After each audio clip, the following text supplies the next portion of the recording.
오늘은 정말 흥미로운 주제를 가져왔습니다. 복잡한 심장 수술의 판도를 완전히 뒤바꾼 그야말로 혁명적인 기술에 대해 한번 깊이 파고 들어보려고 합니다.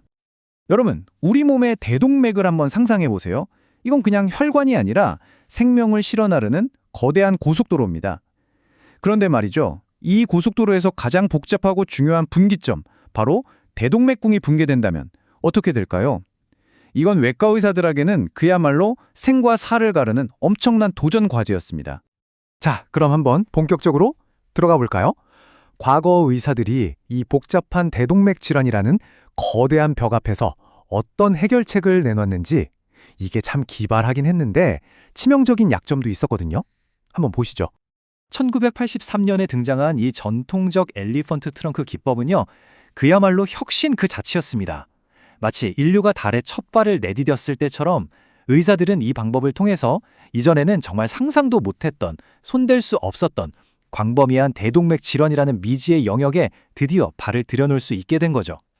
그런데 이 방법은 환자에게는 정말 끔찍한 과정이었습니다. 2번의 엄청난 대수술을 견뎌야 했거든요. 첫 수술을 마치고 나면 몸 안에 말 그대로 시한폭탄 같은 걸 품고 있는 셈이에요. 그리고는 몇 달이 걸릴지 모르는 정말 기약 없는 기다림을 버텨내야 했습니다.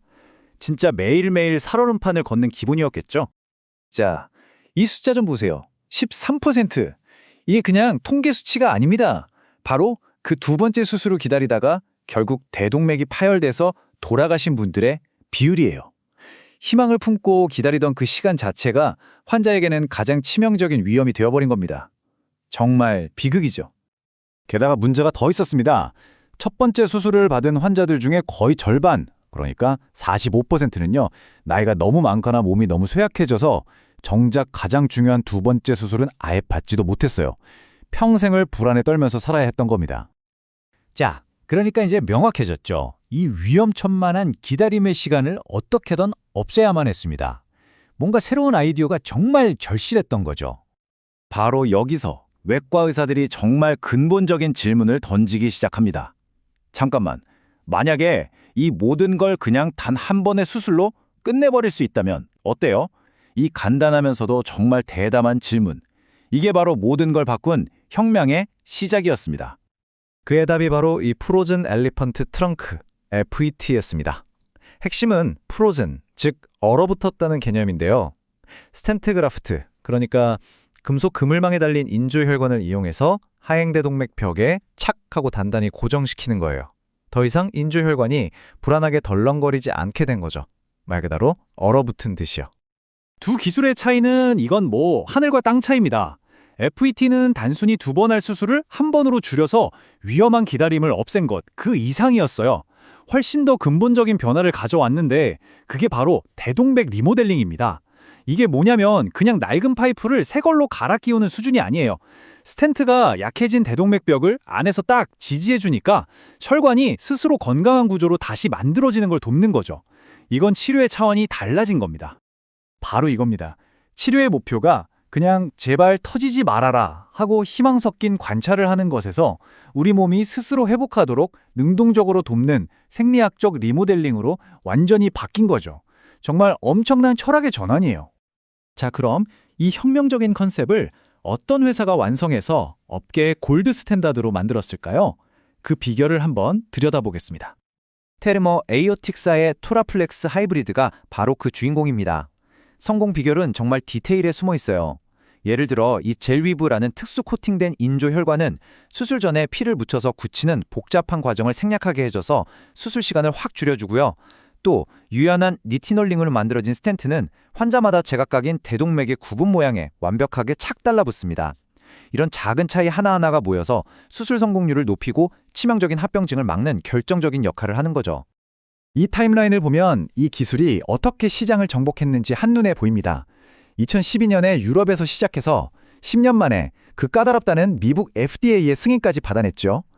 그런데 진짜 결정적인 순간은 바로 2025년입니다. 새로운 보험 코드가 생겼다는 게 무슨 의미냐면요. 이제 병원들이 이 수술을 하고 제대로 돈을 받을 수 있게 됐다는 뜻이에요. 다시 말해 이 기술이 더 이상 소수의 큰 병원에서만 하는 특별한 시술이 아니라 전국적인 표준 치료법으로 공식 인정받았다는 가장 확실한 증거인 셈입니다. 하지만 아시죠? 이런 첨단 의료기기 시장에서 독주는 용납되지 않습니다. 시장의 선두주자는 언제나 강력한 라이벌을 맞이하기 마련이죠.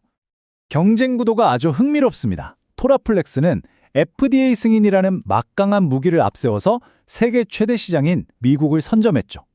반면에 경쟁자인 이비타 오픈리오는 오랜 기간 이 기술을 써온 유럽과 아시아 의사들의 두터운 신뢰를 바탕으로 자기 영역을 굳건히 지키고 있습니다. 마치 각자 다른 무기를 든 두 명의 검투사가 서로 다른 장점으로 시장을 공략하고 있는 그런 모습이에요. 자, 그럼 이 기술은 앞으로 어디로 향하게 될까요? 놀라지 마세요. 혁신은 아직 끝나지 않았습니다. 차세대 기기들을 보면 미래를 어떻게 준비하는지 알 수 있습니다. T-넥스트 같은 기기는요, 나중에 혹시라도 있을지 모를 추가적인 심장 수술을 더 안전하고 쉽게 할 수 있도록 미리 설계됐어요. 말하자면 다음 수술을 위한 완충 구역을 미리 만들어두는 개념이죠. 정말 똑똑하지 않나요? 그리고 AI가 이 분야를 완전히 바꿔놓을 겁니다. 이미 인공지능 소프트웨어가 CT 스캔을 분석해서 의사들이 환자에게 딱 맞는 기기 사이즈를 고르는 걸 돕고 있고요. 여기서 더 나아가 머지않아 환자의 심장과 대동맥을 가상 공간에 똑같이 복제한 디지털 트윈을 만들어서 실제 수술 전에 완벽하게 시뮬레이션을 해보는 시대가 올 겁니다. 그러니까 미래 대동맥 수술의 진화 방향은 이 세 가지 키워드로 요약할 수 있습니다. 첫째, 환자 한 명 한 명에게 완벽하게 맞춰지는 개인화. 둘째, AI와 데이터를 통해 오차를 제로로 만드는 정밀화. 그리고 마지막으로 수술 과정 자체를 획기적으로 단순화하는 간편화입니다. 수술이 이렇게 더 똑똑해지고 더 개인화된다면 과연 하나의 사이즈로 모든 환자를 치료하려던 기존의 접근 방식은 완전히 과거의 유물이 되어버릴까요? 이 빠르게 발전하는 의료기술의 미래, 여러분은 어떻게 생각하시나요?